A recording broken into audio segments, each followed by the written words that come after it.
Hey all, for today I recommend turning on the closed captions as I'll be voicing over my thoughts and opinions throughout the video.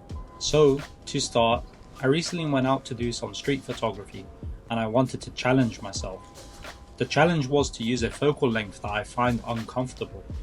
That was the 35mm from Sigma for Sony E-mount. So for this first photo there's not much to explain. I was walking down this street and these cars for some reason had a parking notice, but upon closer inspection it was actually a funny sign that says pizza charge notice, do not removal of this would incur in a major fine or something like that. So yeah, just found it funny and I took the photo. Anyway, let's get back to the point. This was a major struggle for me and it really challenged me to try and get creative with the angles of my photos. I normally like to sit back and use something more to the photo, like the 50mm, 85mm or the 70-200mm. But instead, the 35mm required me to get up close and personal to my subjects, which felt a little bit intrusive for me. Now coming back to the video, as you guys saw, I came across a lovely alleyway with really nice lights and I captured a bike, but this time I wanted to capture a human subject, but it was pretty hard because I felt like I was gonna get caught photographing them, so instead I opted out for like a bar shot rather than a close shot, if you guys know what I mean.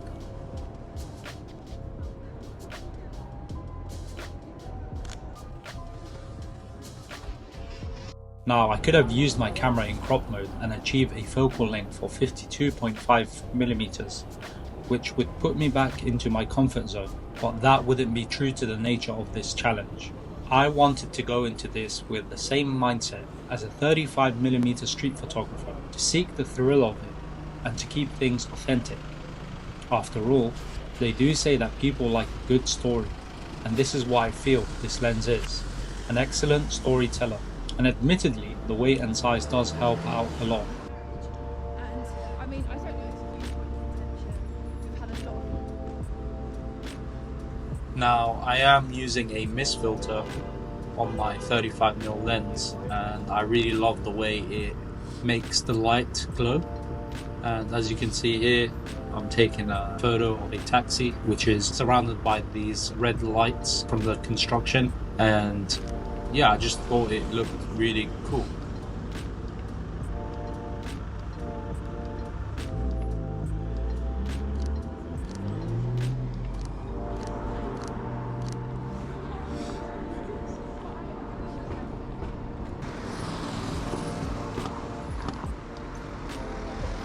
Now, as I was walking down the street, I noticed this really classic Jaguar, and I believe it's from the 70s. Beautiful car, and I was trying to get a nice shot here, but it was pretty hard because there was a lot of oncoming traffic. I had to cross over and get closer to the car.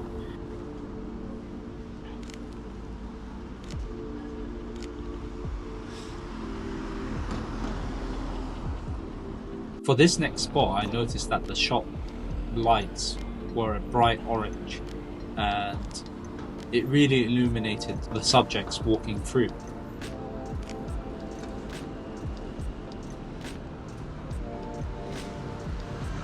Now, since I was using a 35mm, I had to actually get close to the shot, and as you can see, I'm trying to get a reflection of the car, but I don't know, I wasn't too impressed. But another thing is that I'm using a prime lens, which means that I have to physically move myself to get the right composition, and as you guys can see, I am now locked into the spot that I want. I have the composition up and now I just have to wait for some subjects to walk through.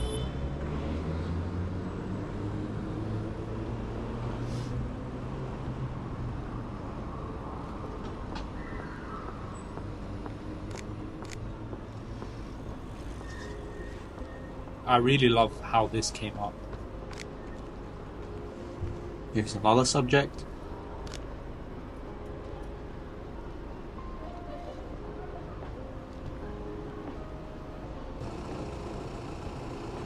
And another one.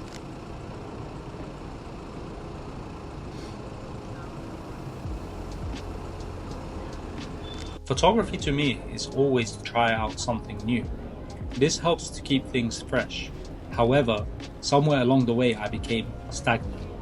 And I don't know about you guys, I genuinely started to feel that every time I go out to photograph these fleeting moments, I kept doing the same things over and over. Anyways, the point of the video was to regain that mentality. The thought process of always going forward and to always try out new things. Now it's easier said than done, but doing this video made me realize that there are quite a few things I can improve on. Maybe I shouldn't overthink those moments next time I am out. People will remember you only for a couple of seconds, then go on about their days. Now for this next spot, I'm in Carnaby Street and it was far too busy for me. So it was hard to get some photos, but eventually I came across a restaurant which had, again, those really lovely lights, and I saw this really interesting character, a man with a hat, standing in front of the menu outside the shop.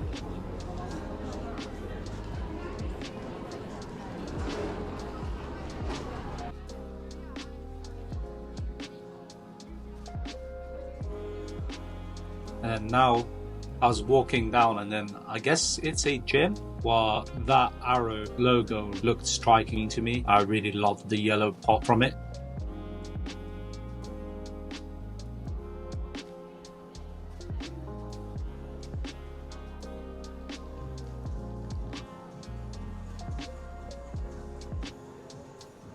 This is a technique that I normally use. I am using my phone as a reflective mirror to add a little bit extra to the shot. That's probably one of my favorite photos of the day.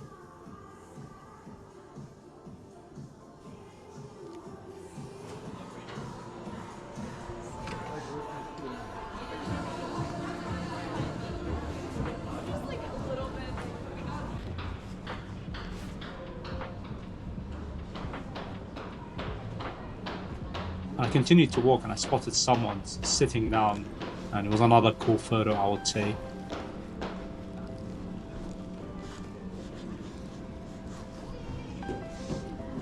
Now, you guys seen me feature this street many times before in my videos, but this is hands down one of my favorite streets in London. Soho logo in bright red and the oncoming cars coming down makes a really cool contrast.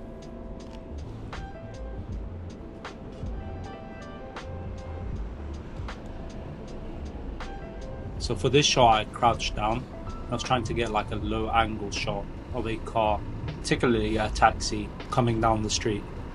I just thought it had really cool leading lights in the shot.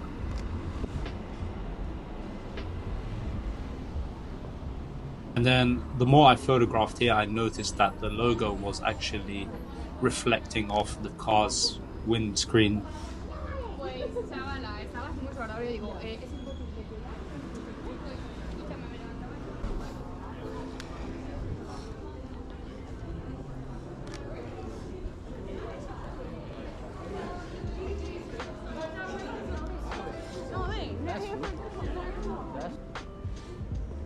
Now for the next few photos, I just really liked the way that the architecture inside the shop was, like how the stairs was going down and then the lights above the staircase were like.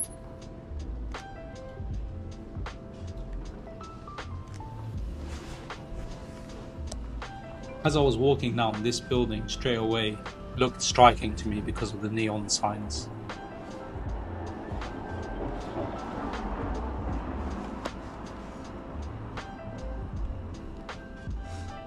These next few shots I didn't record with a GoPro. I thought I would include them anyways. Yeah, again, the lights were really nice and glowy. In my photos you're going to see a lot of lights. I always like to include them somehow. Now for this shot I noticed a lady ringing on a doorbell and I really loved how the light bounced off on her.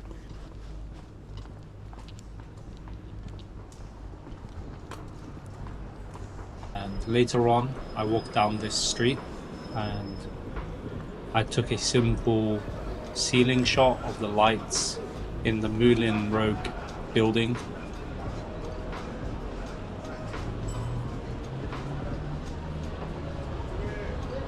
And then shortly after that, I noticed the hat shop.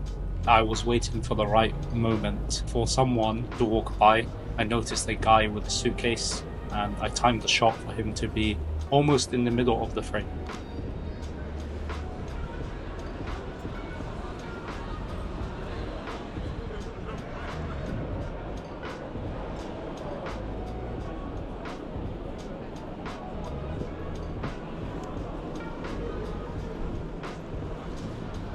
And now this is a shot of the famous Moulin Road building, which I really like because this whole street has a red theme to it.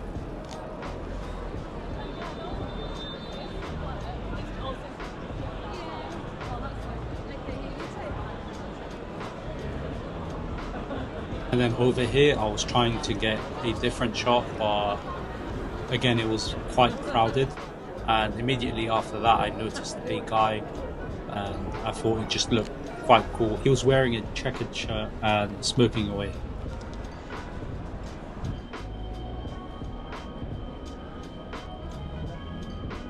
And now, just before I end the video, there is one last spot that I thought I must have before I finish up, and that was the Picture House Cinema. It is famous because of the red neon lights on the windows, and if you can see in my shot, there is a woman on the left hand side sitting down with the perfect lighting on her face. It's like she's emerging from the shadows. What I learned in this video is that the 35mm is a wider lens, and it requires a lot of thought when it comes down to composition. Let's just say that you are more selective with the shots rather than just taking the photo without thinking too much. But I would say it was challenging but quite enjoyable. Anyways, that's the Jaguar from earlier, and it's like somehow it's following me everywhere I go. Anyways guys, I hope you enjoyed the video. Please let me know down in the comments below if you agree or disagree with my opinions in this video. Please do like, share and subscribe. Thanks for watching.